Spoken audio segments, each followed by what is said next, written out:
Welcome to NTD Good Morning. Here are today's top stories. President Trump says the U.S. is in charge of Venezuela and that oil companies will be going in. The president also discussed Cuba and said drug traffickers in Colombia and Mexico could be facing U.S. military action. Lawmakers react to the capture of Nicolas Maduro, Republicans praising the move while Democrats want to restrict the Trump administration. President Trump ordering the cancellation of a Chinese-linked purchase of U.S. semiconductor assets over national security. And it may be January, but it's going to feel a lot warmer for many of us. What forecasters are saying about a big warm-up across much of the country. Trained in New York with a mission to bring to life the essence of China's divinely inspired culture. Shenyun's world-class dancers and musicians are taking the stage in the UK. We'll bring you the latest reactions.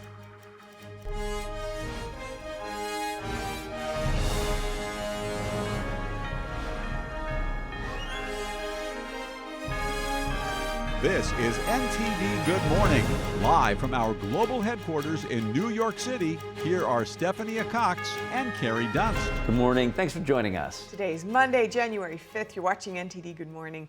In today's top news, we are starting out with Venezuela and the mission to capture the country's illegitimate president, Nicolas Maduro.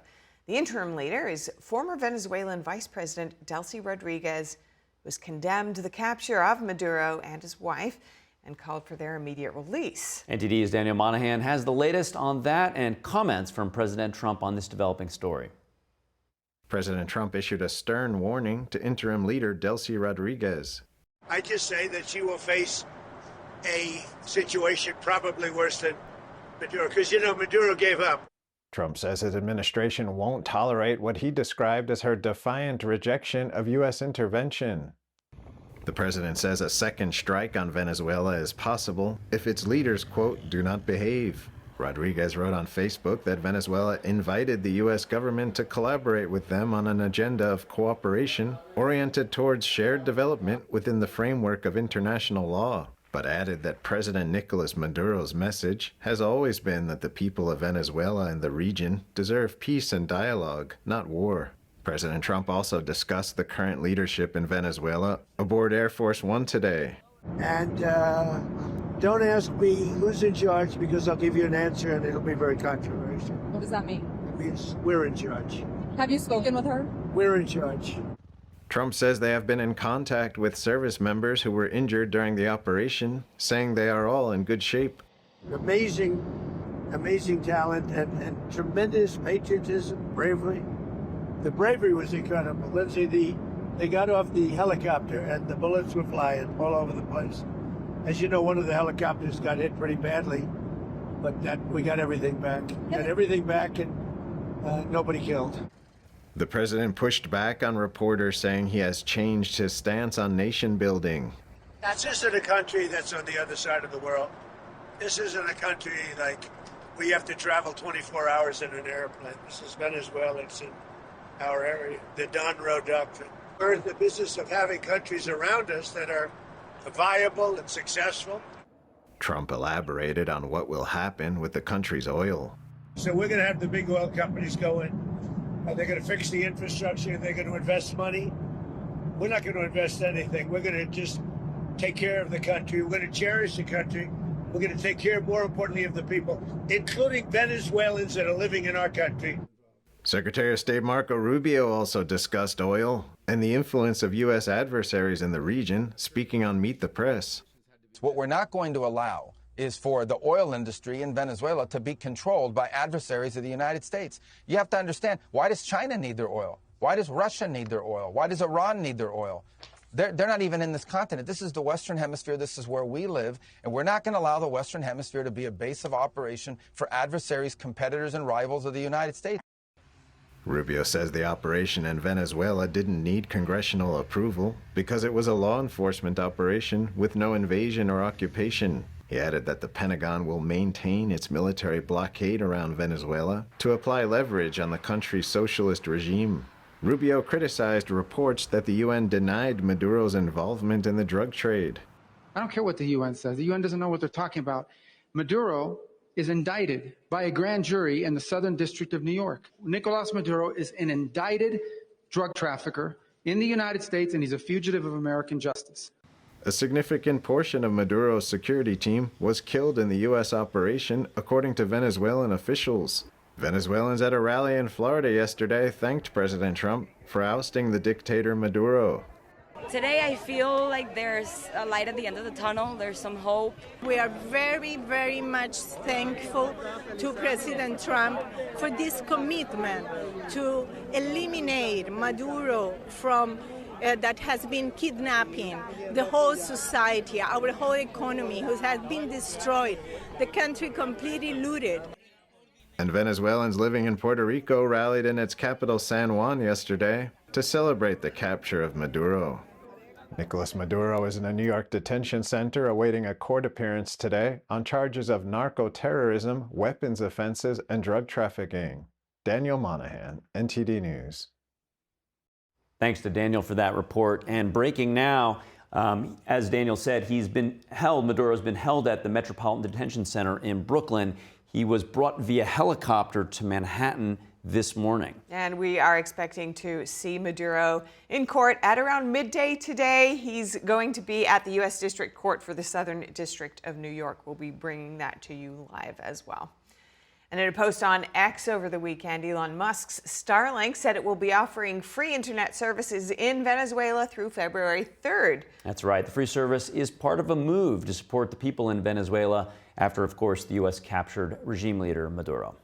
After Maduro's capture, Musk posted, quote, "This is a win for the world and a clear message to evil dictators everywhere." Meanwhile, President Trump says drug traffickers in Colombia and Mexico could be facing action by the U.S. military. The president also predicted that Cuba's communist regime is likely to fall. That Cuba is ready to fall. You know? Yes. Cuba looks like it's ready to fall. I don't know if they can hold out. But Cuba now has no income. They got all of their income from Venezuela, from the Venezuelan oil. They're not getting any of it.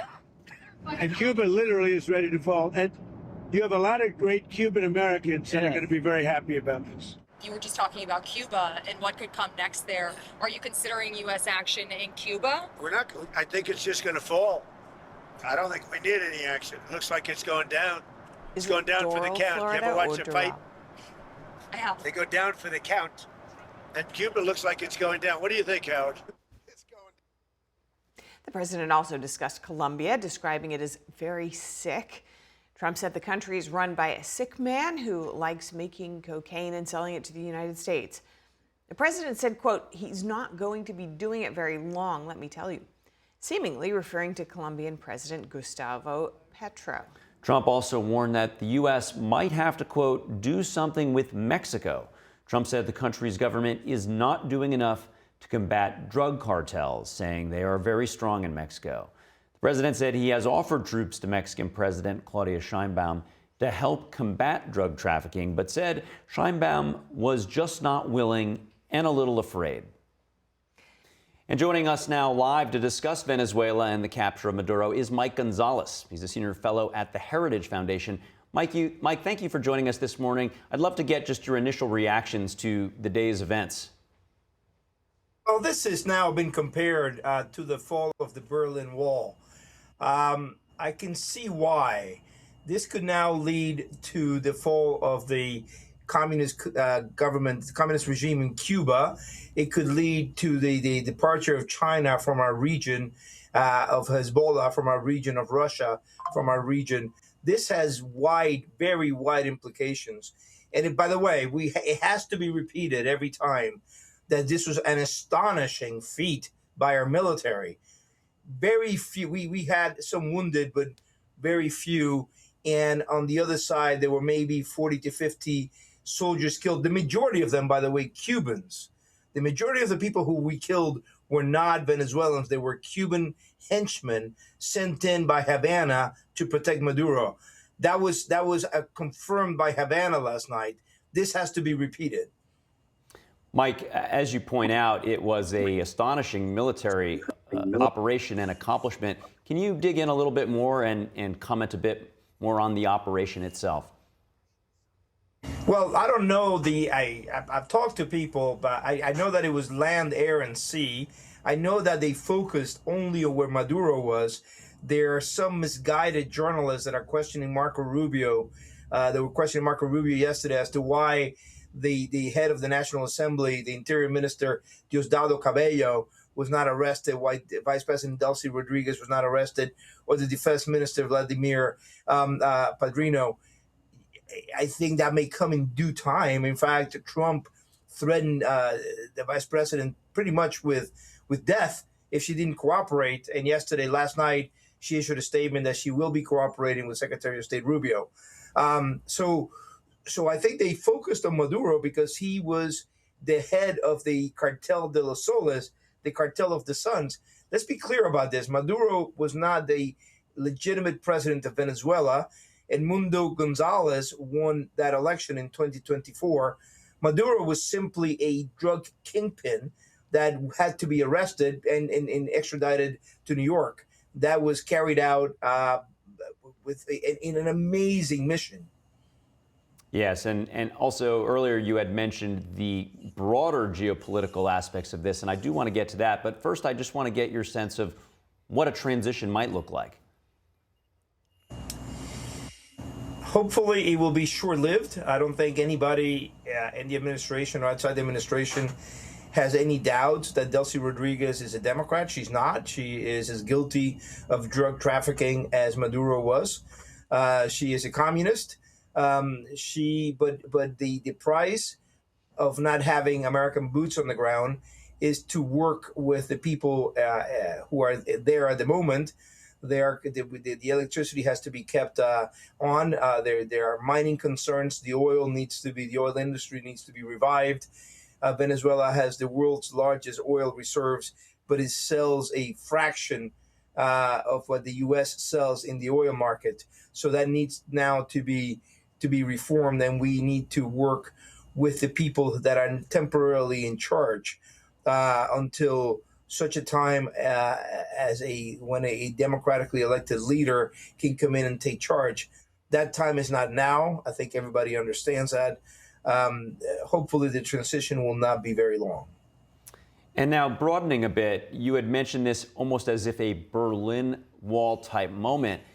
Midnight hammer on Iran's Fordow facility and other nuclear facilities seem like a major turning point in the geopolitical atmosphere and U.S. approach. And now this. So what does this send to the other countries like Cuba you mentioned? We see unrest in Iran and broader potentially. What does this signal potentially to Russia and China? Iran is key. Iran, like Venezuela, is an oil-producing state. Iran is being rocked right now by riots. People have begun. The Iranian people are rising up and are beginning to set the barracks of the Revolutionary Guards ablaze.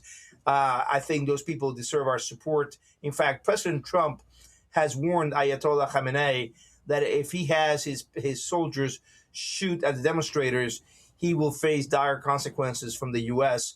So I think that is another domino that is to fall. It's not just Cuba, but Iran, which is one of the centers of terror in the world. It will be perhaps a consequence of this. I think the most direct one, obviously, it's Cuba.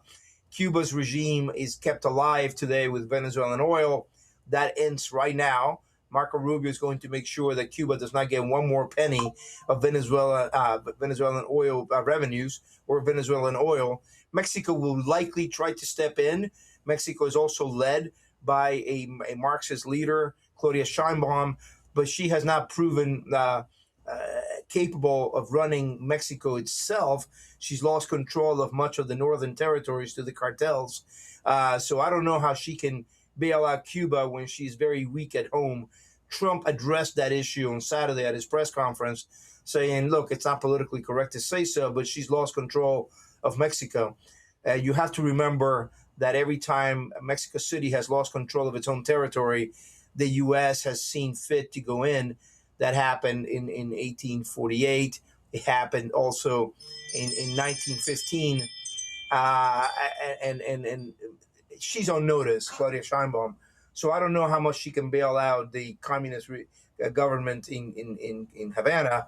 So I think that they are next, and I think Marco Rubio signaled that at his own press conference on Saturday.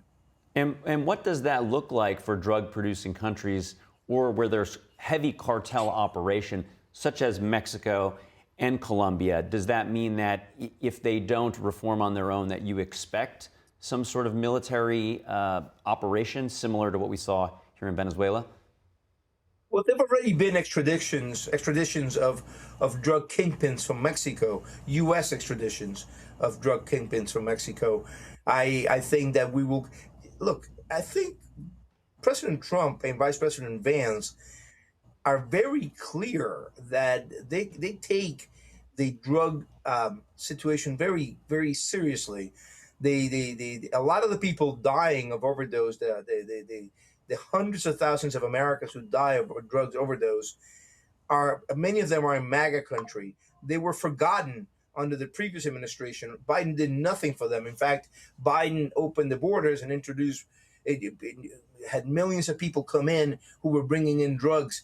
That ended, obviously, when Trump closed the border. But I think that the narcotic smuggling that is taking place was already reduced greatly in 2025, and that will be a focus of U.S. foreign policy in 2026. We see that with Venezuela.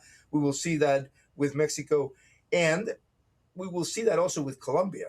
That is key, and in fact, Trump already addressed that. The only question is, obviously, President Petro in Colombia does not have control of his own country. The parts in western Venezuela and eastern Colombia that are producing cocaine. The question is, how much is the Petro government cooperating and collaborating with the drug cartels? It was clearly in Venezuela that Maduro was the head of the cartel, and Diosdado Cabello and Padrino and Delcy Rodriguez were the leaders of the cartels of the sun, of the cartel of the Suns. It is not clear to me how implicated Petro in Colombia is with the smuggling in the narco trafficking. Mike Gonzalez, thank you so much for sharing your insights with us. There's a lot to look out for in the days ahead. Thank you. And it's been 2 days since President Trump announced that Nicolas Maduro was seized by U.S. authorities, and the impact is still being felt in Venezuelan communities across the United States. NTD's Chris Bobb is live this morning in Doral, Florida. Chris, good morning. Why is Doral such a focal point for this reaction? Good morning, Steph. Yeah, well, it's called Dorazuela for a reason. 40% of the population here originally hails from Venezuela or is of Venezuelan ethnicity. And I got to see a lot of that last night. I arrived yesterday and I went immediately to a mass being held at the local parish of Our Lady of Guadalupe, where over 1,000 ethnic Venezuelans turned out, very overjoyed about the removal of Maduro from power. Great to have those insights from on the ground there. Were these gatherings organized? So there have been a number of spontaneous celebrations which have kicked off since we first learned the news that Nicolas Maduro had been captured by the United States. Some of the most popular have been in this parking lot where I'm standing right now at El Arepaso, a Venezuelan restaurant in Doral. We're expected to see crowds gather here later today. It's a little early right now, but we're expected to see more people come by. If you go down the street here, you'll see people with Venezuelan flags on their cars and, wearing shirts that say, Venezuela or shouting out, Free Venezuela, Venezuela is free. Last night at the Mass, there were a number of people with those similar types of shirts. Actually, at one point, when the gifts were being brought up to the altar, the priest raised a large Venezuelan flag, and he draped it over the manger with baby Jesus in it. And he was talking about the Epiphany. Everyone in the Mass was praying for peace and for the safety of the Venezuelan people who are going through a lot right now after the ouster of their leader. Certainly sounds like high elation, a really intense moment there that the whole community is experiencing. What are you hearing from people who support Maduro's removal? What message are they trying to send? Yeah, well, there have been tears of joy. Last night there were many prayers thanking God for taking Maduro out. People who I spoke to said that they had prayed for this for decades. The area of Doral was incorporated in 2003 as a city, and since then, members of former Venezuelan nationals have been coming here, and they've had family members that were put in jail. They know the brutality of the Maduro regime, and we have some clips that were taken from interviews at actually this parking lot by NTD's Steve Lance. I want you to hear some of the messages that they shared with us earlier. What does this moment mean for you? It means so much happiness. No one wants Maduro in Venezuela. Everyone's super happy. I've been calling all the people that I know that's in Venezuela right now. They're all super happy. My grandma has been crying of happiness. Well, I'm living here 24 years. I'm waiting for this moment, and it's amazing. Do you have friends and family? Yes. There? Many. Do they know about it? Yes.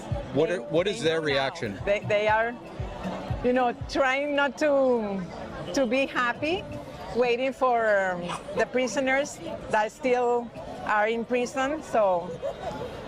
What kind of prisoners? Politics prisoners. I knew Venezuela before, during, and now. This is terrible, and this is the best news, and we are so happy. How much pain did Maduro bring to the Venezuelan people? He brought so much pain to us, like so much frustration. Like when we were doing the elections, everyone voted for Maria Corina, and he said it was 58% him. No, he didn't. No one wanted Maduro there. Maduro has caused pain to all of the Venezuelans there. The only people that like Maduro is the people that are getting money from him and are stealing money from the people in Venezuela. What message does it send to the people in those countries, Nicaragua, Cuba, Colombia, where communism and socialism is running deep? Socialism is not good. That our governments are not good. We need freedom. Do you think this moment brings hope to other countries that are under dictatorship? Of course, many hopes to Cuba, to Nicaragua, to all the countries, especially in South America, well, all America, Latin America. Venezuela is free now. Soon is coming Cuba, Nicaragua, and I hope that Brazil and Colombia too. What is your message to the Trump administration? Well, first is thank you. Trump, thank you so much for doing this for us and doing this for Venezuela, because we've been waiting for this 25 years of us waiting patiently for Maduro to leave. Now, Chris, are people talking about what they want to see happen next? Definitely. So you heard some messages there that there's a lot of intentionality. There's prayers, hoping that the situation improves after Maduro has been taken out of office. There's a little bit of trepidation. People are worried about who is eventually going to run Venezuela and what the level of freedom is. A lot of people speaking against socialism, speaking in favor of a true democracy and freedom given to the people. There's going to be a press conference later today with Florida Senators Scott and Moody, as well as some local Venezuelan leaders and other elected officials, and they're going to be celebrating the removal of Maduro. And they're going to talk about just that. So I'll update you a little later in the afternoon. Back to you. Excellent. Thank you so much, Chris. Looking forward to that. Thank you for this update. Lawmakers were quick to weigh in on the developments in Venezuela. That's right. Many Republicans and at least one Democrat welcome the news, while Democratic leaders are now forcing a vote to block the Trump administration from taking future action. NTD's Melina Weisskopf has more on that. Following the administration's removal of Venezuela's communist dictator, Republicans praised the action as successfully protecting Americans. We do know that Nicolas Maduro, an illegitimate communist dictator and drug trafficker, is in prison in the United States, and that's a great thing. What we want is a future Venezuelan government that will be pro-American, that will contribute to stability, order, and prosperity, not only in Venezuela, but in our own backyard. House Speaker Mike Johnson reminding Americans that Maduro was indicted by U.S. courts, writing he's responsible for the deaths of hundreds of thousands of Americans after years of trafficking illegal drugs and violent cartel members into our country. This guy's engaged in all kinds of bad behavior, had a 5-year arrest warrant, was not recognized as the head of the state, ran a narco-terrorist criminal operation, and was cozying up to Iran and China, and he was doing it in our hemisphere, which is just wrong. And so the idea that he's now being brought to justice, I think, is a darn good thing. And I think most Americans see it that way. What we need to do is focus more in Latin America. We've allowed the Chinese, the Russians, North Koreans, and the Iranians to have access or actually make inroads in Latin America because we have been asleep at the wheel. Plus, we've also had these dictatorships that are adverse to the United States. And this hemisphere should be the hemisphere of freedom and democracy. Senator Eric Schmidt saying the Trump administration is rightfully pivoting the attention of foreign relations away from the Middle East, closer to home. We're just simply not going to tolerate these tin-pot dictators who flood our country with criminals, who flood our country with drugs, that have hosted the Chinese and other adversaries as a base of operation for them. We're not going to allow that in the Western Hemisphere.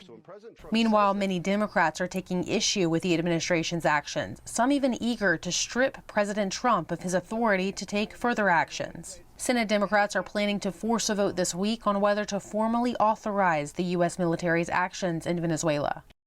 Yes, the United States Congress has sat on the sidelines to allow presidents to become more and more powerful in foreign policy, but that doesn't mean that it suddenly gives an imprimatur of legality to this massive invasion of a foreign country that the American public didn't ask for.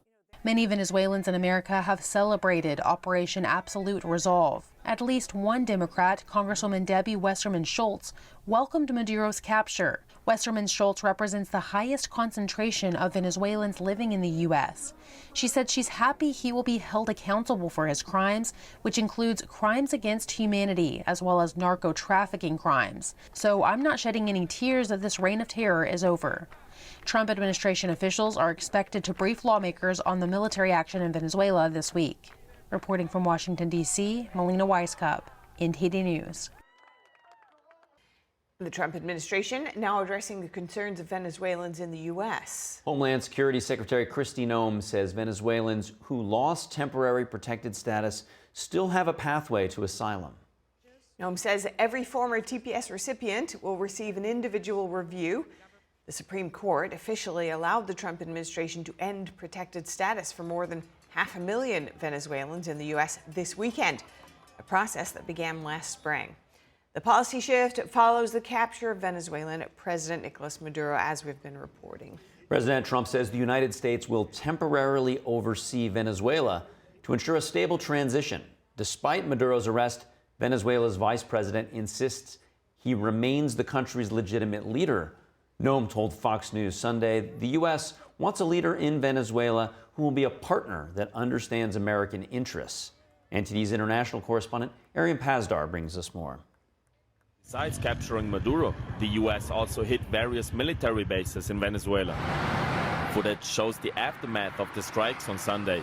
The plan to capture the socialist leader had been in the works for months and included detailed rehearsals. Elite U.S. troops reportedly created an exact replica of Maduro's safe house. They practiced how they would enter the strongly fortified residence to make sure the operation wouldn't fail. The U.S. quickly reopened the airspace in the Caribbean after the successful military operation. This after key airlines canceled hundreds of flights. Major companies such as United Airlines, American Airlines, Spirit and Delta already resumed flights early on Sunday. A look at air traffic from Flight Radar 24 shows that the airspace above Venezuela is still mostly empty as of Sunday afternoon. Venezuelan refugees in Colombia are now celebrating the fall of the socialist regime. We are celebrating, seeing Maduro behind bars, taken to the United States because of all the damage that man did. It's really something we've been fighting for a long time, an experience that has truly been unforgettable today.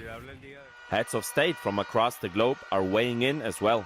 I want to express the entire government's support for the determined decision and action of the United States to restore freedom and justice to that part of the world as well. After hearing the U.S. captured Maduro, Argentine President Javier Milei said, quote, "Today's news is excellent news for the free world." Some countries are opting not to take a direct stance, neither for the U.S. nor for Venezuela. Canada, Germany, France, Paraguay and others are instead calling for democracy to prevail, with some saying international law must be respected. And a few countries like China, North Korea, Russia and others are directly siding with socialist Nicolas Maduro. Arian Pastar, NTD News. Welcome back to NTD Good Morning. I'm Carrie Donst. We're staying with the news on Nicolas Maduro's extraction from Venezuela, and we have just learned that he has landed in New York City, where he is expected in court today. And with us now for more analysis on Venezuela, we welcome Jen Gatien. She's filmmaker and director of the film Men of War. Jen, thank you for joining. Your film was screened at the prestigious Toronto International Film Festival, and it was about an earlier attempt to remove Maduro that was unsuccessful. In that process, you gained very specific perspectives on what was happening inside of Venezuela, in particular Maduro. Can you comment on what all of this, how you're reacting to everything that's unfolded in the last 48 hours? It's been an incredibly surreal, few days in seeing that the coup that was staged in 2020, while it may have failed, it's certainly the playbook of what we're seeing right now unfold, which is the idea was always about removing Maduro. What I find very interesting is that this time around, Trump is not installing Juan Guaido or someone of his choice. He's recognizing that the Venezuelan people need to accept this person.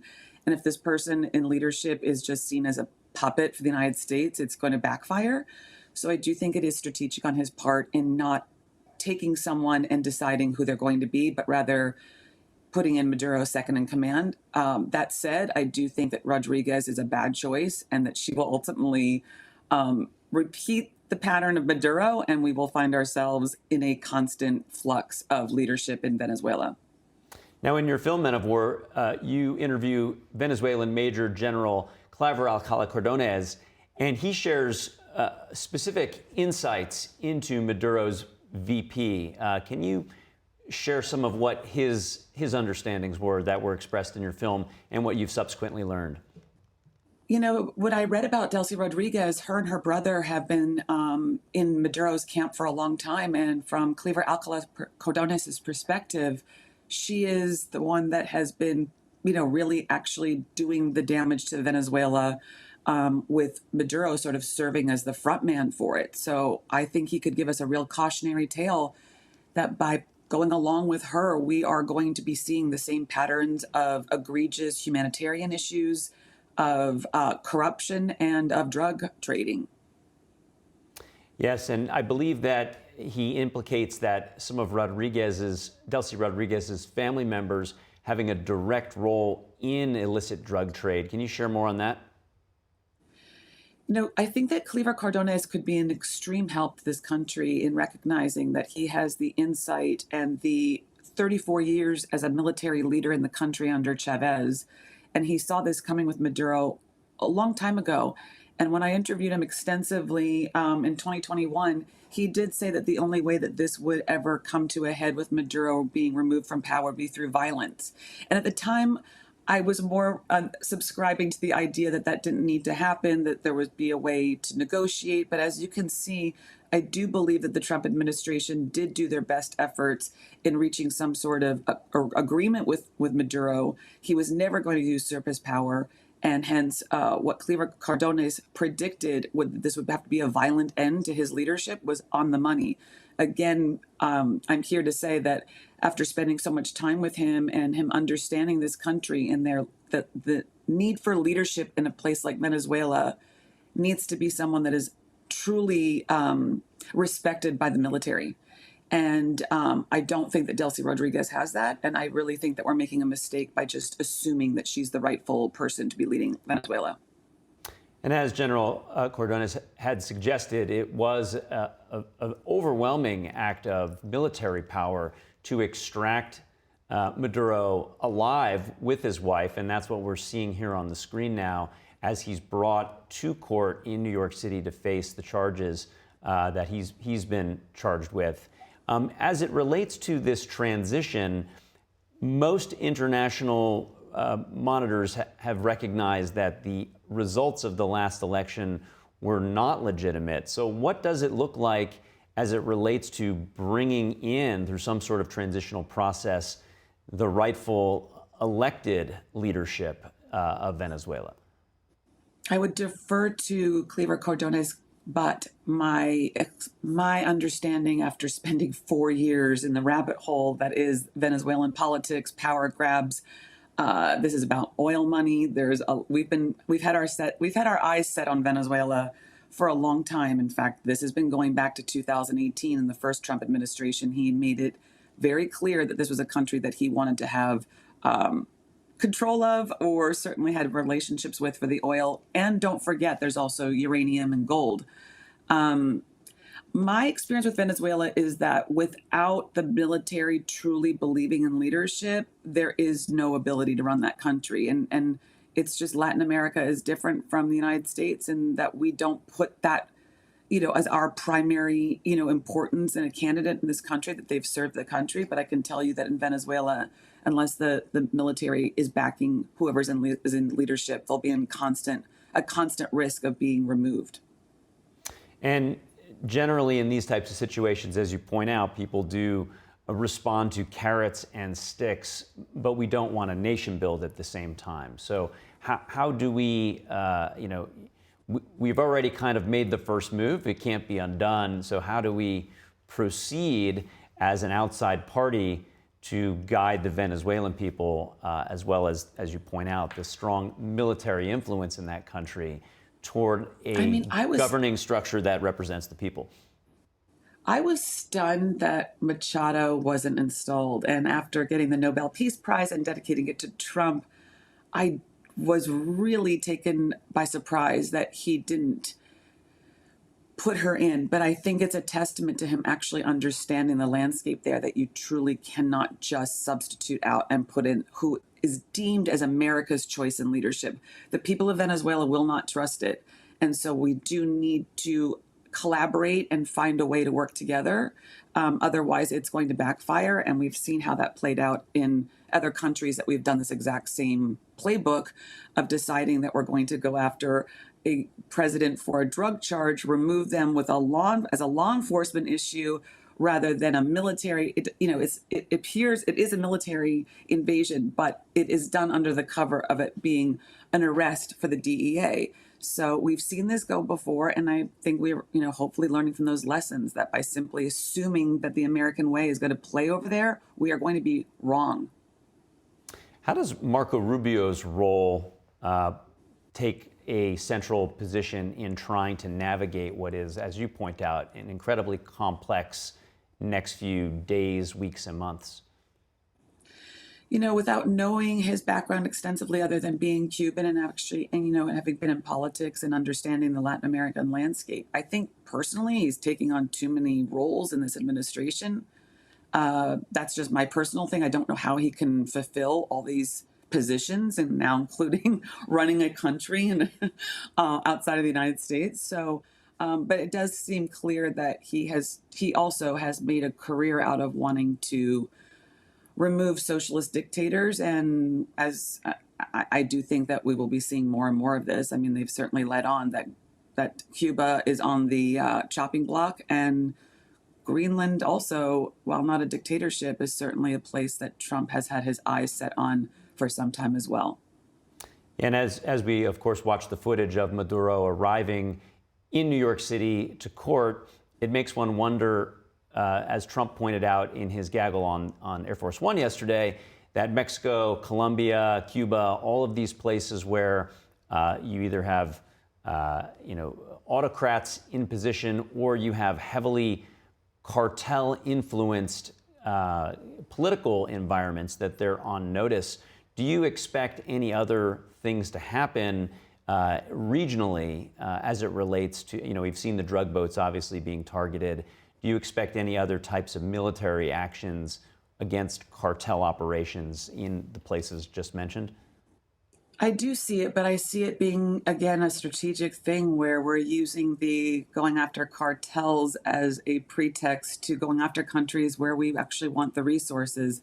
I don't think we'll be doing it in places that don't offer the United States something. So it's a cautionary tale in some ways that we've got to, going after Greenland is not because there's a dictator there. So this is a follow the money, honestly. That's really, truly what I see is going on. I'm not saying at all, by the way, and that's what makes it, like you said, incredibly complicated. Maduro did need to go. So it's this, super complicated, complex question about how does one remove a dictator, but it's no accident that it's for a country where we want the resources. Yeah, as you point out, General Cardona said the only way that Maduro's reign would end would be with some sort of violence. It sounds like that was as curtailed as possible. Our last guest suggesting that Maduro's security was provided by mostly Cubans, not even Venezuelans. Do you sense General Cardona views this as a successful operation, or how might he critique it based on working so closely with him through the making of your film? I would tell you that my guess, after certainly speaking with his wife yesterday and the day before, this is pure elation. This has been, Maduro has destroyed Venezuela. He's also had so many people that anybody that spoke any dissent against him has been held in prisons and tortured. So there's pure joy from Venezuelans. The more complicated question, and it's one that you're asking today because we've removed him, which in many ways it might seem like the hard part. It's not. The hard part is the aftermath and what comes after, and how this administration handles the next few weeks is going to determine the course of history, because Delcy Rodriguez, I do believe, is going to be a return, or is going to continue this pattern that we've seen with Venezuela. Yeah, to your point, when Saddam Hussein was removed, you're correct. That's when the hard part actually began. Obviously, a different time, a different region, everything is different, but your point remains very well spoken that the harder part is certainly what happens the next day. Appreciate you sharing your insights. And for those who want to check out your film, Men of War, where could they see it, Jen? Men of War is streaming on Amazon and other providers, and I can't encourage you enough to see the film because it really does show that this pattern has been going on for years. And like I said, it's driven in many ways purely by money. There's a lot of money on the table right now. Jen Gatien, thank you so much for joining us today. Thank you. Next, we're turning to a human rights group that says Iranian forces have killed at least 17 people during the protests there. And this coming after President Trump warned that if the Iranian regime shoots peaceful protesters, that the U.S. would come to their rescue. NTD's Jason Perry has the update. Protesters were seen in Iran's capital of Tehran this weekend over the country's economic crisis. Western sanctions over Iran's nuclear program have had a major impact on the value of Iranian currency. So far, the demonstrations have reached over 170 locations in Iran. This crowd was heard chanting in Farsi, "Death to the dictator." President Trump recently warned that if Iran kills peaceful protesters, then, quote, the United States of America will come to their rescue. However, according to the human rights group Henga, Iranian security forces have killed 17 people during the protests. And a human rights activist news agency reported over 580 were arrested during the recent demonstrations. Iran's supreme leader, who is the country's political leader and also the country's spiritual leader, shared his thoughts this weekend about the protests. And he spoke in front of a crowd that chanted "Death to America," "Death to England," "Death to the infidels," and "Death to Israel." We talk to protesters. The officials must talk to them. But there is no benefit to talking to rioters. Rioters must be put in their place. And he alluded that the Iranian government was not entirely at fault for the country's economic crisis. The uncontrolled rise in foreign exchange rates and the lack of stability in rates and constant fluctuations is not normal. It makes sellers and merchants unable to work. This is done by the enemy. However, the Prime Minister of Israel, a country Iran considers an enemy, said this about the situation. We identify with the struggle of the Iranian people with their aspirations for freedom, liberty, and justice. It is very possible that we are standing at the moment when the Iranian people are taking their fate into their own hands. The future of Iran remains uncertain as the value of Iranian currency continues to drop with no immediate signs of bouncing back. Jason Perry, NTD News. Next, we take a closer look at what's driving the protests in Iran. Joining us is Alireza Jafarzadeh from the National Council of Resistance of Iran. Good to have you with us. Alireza, thank you so much. The economy is big on Iranians' minds. What's everyday life like there now in Iran? Thank you, Stefania, for having me on. Obviously, today is the 9th day of the protest that actually started with the protests against the declining economy, the very low rate of exchange, losing the value of the Iranian currency, and the extensive corruption that engulfs the whole nation. And people see the Iranian regime responsible for their misery. And that's why it didn't take very long before the protest expanded all over the country, as your earlier report indicated, over 100 cities in almost all provinces. And people are chanting death to Khamenei, death to the dictator, and they're rejecting any form of dictatorship. Now, the reason you see these protests is that the very foundational thing is that Iran is a very rich country. We have the second largest oil and gas reserves combined in the world, yet 80% of the population live below the poverty line. Where does the money go? It goes to the Revolutionary Guards, to the Supreme Leader, to the institutions, and then it's spent on the war and terrorism abroad, on the nuclear weapons program, on their missile program, on the drone program. Nothing really gets to the people, and that's why the people feel they need to get back the fate of the nation, and that's why no matter what the regime does, everything they're doing is backfiring. The protests are expanding, and they have not been successful in the 9th day of the protests to put the revolt down. Yeah, day 9, but as you've alluded to, this unrest has been percolating for some time. How would you describe the regime's initial response to the unrest? Well, the regime is very careful about how to handle the situation because they have seen several rounds of protests since at least 2017 when it started in Mashhad, the second most populated city northeast of Iran. It was about the rise of the price of chicken and eggs. And then in 2019, it was about the tripling the price of gasoline overnight, and people erupted. In 2022, it was about the death of a Kurdish woman, Mahsa Amini. And in each case, they handled it differently, trying to see what actually works in preventing the rise of the protests in the country. But what they have seen actually in the case of Iran is that the executions was on the rise since in 2025. There were over 2,200 people killed in Iran by the Iranian regime. The whole goal was to prevent the uprisings, to prevent the resurgence of the protests in the country. None of that has worked. And this happens in 2026 after the highest rate of executions in Iran.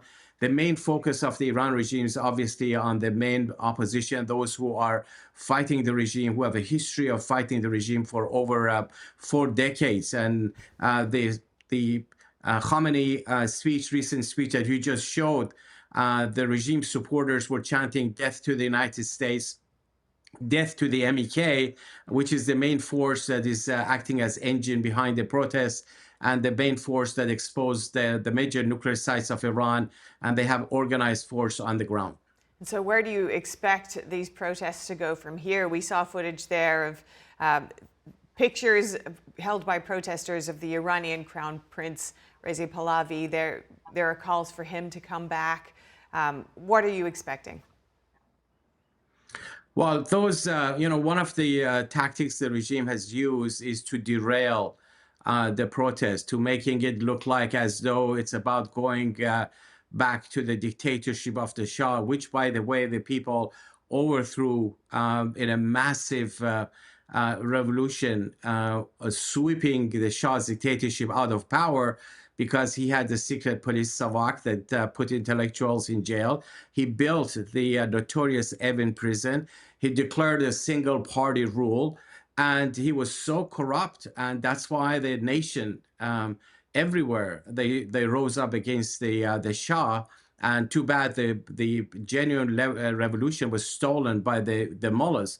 So one of the things that the regime is doing is trying to create this perception as though this is about going backwards. But in reality, that's not the case. The people want freedom and democracy in all of the cities. You can see here the chants of death to Khamenei, death to the dictator, and chanting for freedom. They're chanting death to the oppressor, be this the Shah or the supreme leader.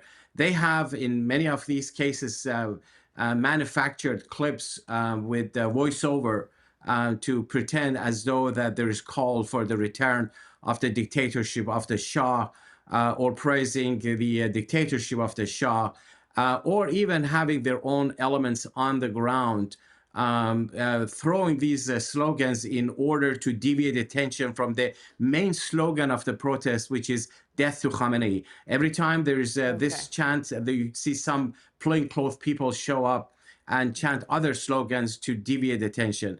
We shouldn't believe none of that. Fascinating insights. Thank you so much for your time this morning, Ali Reza Jafarzadeh. Thank you. Thank you so much. Appreciate it. Fascinating moment in time in Iran, watching it very closely in its 9th day now. That's it, and many more developments to come, I'm sure. Up ahead, unusually warm weather in store for much of the U.S. That's right. Forecasters say a big warm-up is coming. Temperatures well above average. Meanwhile, Nicolas Maduro removed from power in Venezuela, but who's his vice president, and what will the country's transition of leadership look like? We'll be joined by a filmmaker with unique insights into Venezuela after this.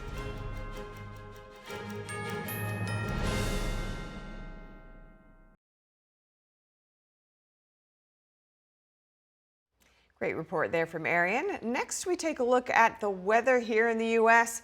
It is the middle of winter, but temperatures are actually on their way up. Sounds great. I'm covered in snow in Connecticut, so it sounds like maybe a shift is coming. Forecasters say a major warm-up is spreading east. It's bringing well above normal temperatures to much of the country. So the hottest conditions are expected in central U.S., where record highs could be tied or broken. More than 240 million Americans are facing temperatures as much as 30 degrees above average this week. The unusual warmth is being driven by a strong high-pressure system pushing heat eastward. Forecasters say the warm pattern is likely to persist across the central and eastern U.S. And while much of the nation warms up, it is a different story for parts of California. Record-setting king tides have hit sections of the state, and that's causing flash flooding and significant damage. Here's more on the weather there in California. Most of our stuff is just getting taken out by the current. So far, it's been a soggy new year for many in the Golden State, where some streets have transformed into makeshift rivers. This area is flooded frequently, but I've never seen it this bad. And I think the it looks like people were pretty unprepared. Severe storms struck across California over the past few days. Certain counties saw more than 4 inches of rain over a 48-hour period. As I tried to pass through this bigger part of the flood, I'm in a Mini Cooper and it just was a little too low, so here I sit. On Sunday afternoon, half the streets in the Bay Area's Larkspur Marina neighborhood were underwater after the overflowing of the Corte Madera Creek. We're trying to keep as dry as possible, you know, every sump pump, every sandbag. But this is just kind of normal for this area.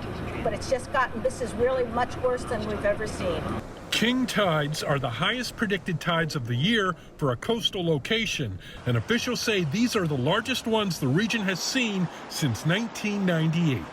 They happen this time of year, but when in combination with storms like we've seen the last few days, it can really wreak havoc. You see a lot of flooding in a lot of low-lying areas, plus you'll see higher levels in our creeks. So we're really letting people know they need to be ready. The rain in Southern California is expected to ease by tomorrow morning. Meanwhile, across the Pacific Northwest, rain and high elevation snow is going to increase tomorrow afternoon and into the night, according to the National Weather Service. In Switzerland, authorities say they've finished identifying all 40 victims of that deadly New Year's Eve bar fire. That's right. Many of them, police say, were very young. Here are more details on that. Swiss police say all 40 people who died in the New Year's Eve bar fire have been identified. Many of them were just teenagers. Police say 26 of the victims were 19 or younger, including 2 14-year-olds. No names have been released. In total, 21 of the dead were Swiss citizens, 7 were French, and 6 Italian. Other victims came from Romania, Turkey, Portugal, Belgium, as well as 1 Swiss-French dual national and a 15-year-old girl who had French, Israeli, and British nationality. Hundreds of people marched in silence through the ski resort of Crans, Montana Sunday to honor the victims. Mourners hugged and wept as they laid flowers and candles at a growing memorial near the Constellation Bar. One of the victims was 16-year-old Arthur Brodard. His mother, Laetitia, had been frantically searching for him when news came through that the worst had happened. Local residents described a community struggling to process the tragedy. I just want to say, let's take care of our young people. Let's not forget them. They are our future. They are our humanity. I spent my entire youth at the Constellation. Yes, unfortunately, it happened at the Constellation. It could happen anywhere. We talk about safety, but there's no more safety. These nightclubs are traps. They're traps. Hundreds also attended Mass at the Chapelle Saint-Christophe to honor the victims.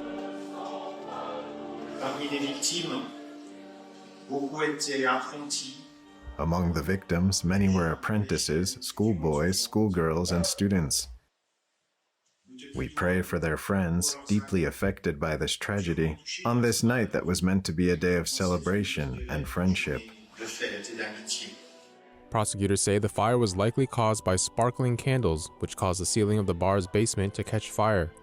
Swiss authorities are investigating 2 people who ran the bar on suspicion of crimes, including homicide by negligence. In addition to the dead, some 119 people were injured, including many with severe burns. Switzerland will hold a national day of mourning on Friday, with church bells ringing across the country and a minute of silence. And President Trump has blocked a semiconductor deal between Chinese-linked HiFo Corporation and U.S. company EMCOR Corporation over national security concerns. The president directed HiFo Corporation to divest all chip and wafer fabrication assets it acquired from EMCOR Corporation in 2024. HiFo Corporation is a Delaware-based company controlled by a Chinese citizen. The decision follows a review by the Committee on Foreign Investment in the United States. The committee found risks involving access to sensitive intellectual property and potential diversion of chip supplies away from the United States. Under the order, HiFo has 180 days to complete the divestment unless an extension is granted. And President Trump is again saying that Greenland is essential to U.S. national security. Speaking to reporters on Air Force One yesterday, the president said the U.S. needs Greenland and that he would return to the topic very soon. We need Greenland from a national security situation. It's so strategic. Right now, Greenland is covered with Russian and Chinese ships all over the place. Trump has repeatedly pushed the idea of Greenland becoming part of the U.S. The former colony of Denmark has a population of about 57,000 people, and it has the right to declare independence under a 2009 agreement. However, it remains heavily dependent on Danish subsidies. Denmark has sought to repair strained ties with Greenland over the past year, while also trying to ease tensions with the Trump administration by investing in Arctic defense. However, Trump made it clear yesterday that he doesn't think it's enough. And good news for pasta lovers. The Commerce Department is rolling back proposed steep tariffs, which were set to take effect on over a dozen Italian pasta makers later this year. In October, the Commerce Department announced a 92% tariff on the pasta that was on top of the already 15% tariff on most imports from the EU. The newly announced rates would put the tariffs between 24% and 29%, and they're set to be announced in March. The Commerce Department says the final rates stem from an investigation into some Italian producers selling pasta at unfairly low prices. A Commerce Department official says the decision to recommend lower rates comes after the pasta producers addressed many of the concerns that were raised in the review. And up ahead, trained in New York with a mission to bring to life the essence of China's divinely inspired culture, Shen Yun's world-class dancers and musicians have taken to the stage in the UK. We're going to bring you the latest reactions to their tour. Stay with us for that.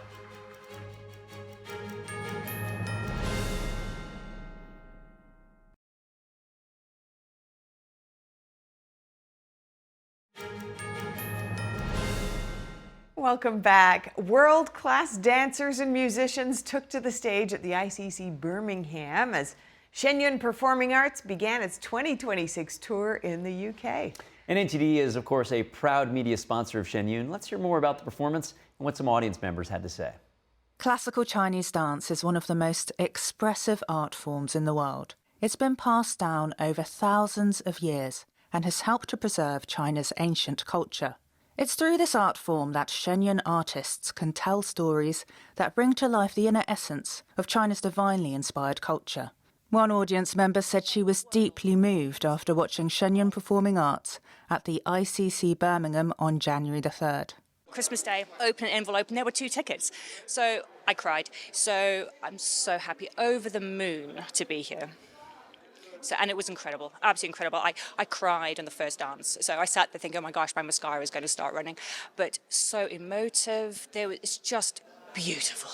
I didn't want it to end. There was so much expression, so much love in the dance, and so much came through with everything. And I just watched it, and I was like a little child, just didn't want to blink to miss any of it. So incredible. Through classical Chinese dance, a live orchestra, and an animated backdrop, Shen Yun's mission is to revive China's 5,000-year-old culture that was almost lost under communist rule. If you do such dances, such way of practicing old tradition, you can keep yourself healthy. Because I'm a doctor, so I think that way you physically fit and keeping yourself healthy. And at the same time, you're actually reviving the old culture. Something for our next generation to know and then take it forward. Otherwise, it'll get lost. And that is the main idea. I think it's really good. And all the history that you talked about, 5,000-year-old, and that's really great. I only noticed in the second half that there was an orchestra at the bottom as well, and every little individual element of it was just so phenomenal to watch. Just the sheer diversity of the entire performance. You cannot get bored in this performance because there's so many different elements to it. So to the director, a really massive well done to you. You have my vote in your mission. So really, really thank you so much. I think it's beautiful, and I think it's a beautiful mission, considering everything that they have faced within China, and I think being brave enough to step outside of that and to spread the word and to show the whole world the beauty of what they do and what you do. It's an incredible feat to do, and I'm sure they face a lot of prejudice, and I'm sure there's a lot of challenges behind everything, but it's brave and it's beautiful. Shenyun is based in New York, and each year several of its touring companies travel the world. The artists perform stories from ancient legends, historical characters, through to modern-day tales of courage under communist oppression. As a result, Shenyun cannot perform in China today. It was quite sad for me to find out that they're not allowed to perform this in China themselves when it's actually part of the Chinese culture. So I would really encourage anybody from all different types of culture to embrace it, to come along, to encourage them. I understand they're from New York, so we're very privileged that we got to watch them and be a part of their journey. But I would really encourage everybody to come and be a part of that. It's great to see people doing these things and carrying on the Chinese tradition in New York and actually spreading it all over the world.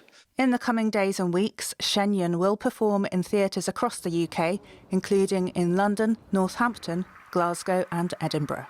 NTD News, Birmingham, UK.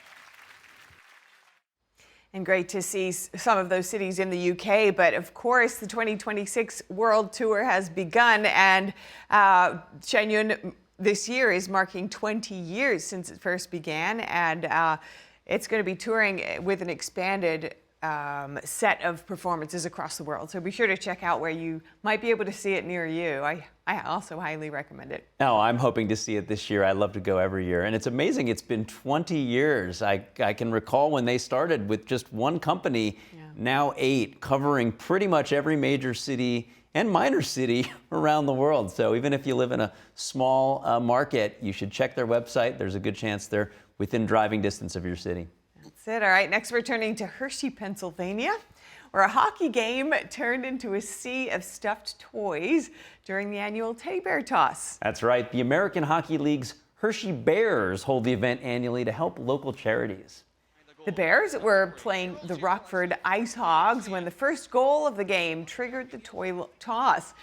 The Bears team reported that more than 81,000 stuffed toys were collected for local charities in that toss. And though they added that tally, failed to break the record set in last year's event, they still got a whopping 102,000. The night ended in celebration for the Bears, the Hershey Bears that is. They went on to defeat the Ice Hogs 5-4. Well, that is just a lot of fun. Yeah, good for them on the victory. And we do have to wrap up the show now, but if you have any feedback or maybe there's a story you'd like to see us cover, please shoot us an email. We'd love your feedback. You can send that to goodmorning@ntd.com. And for round-the-clock original news coverage, watch us live at ntd.com/live or download our NTD app. I'm Stephanie Cox. I'm Carrie Dunst. Have a great day.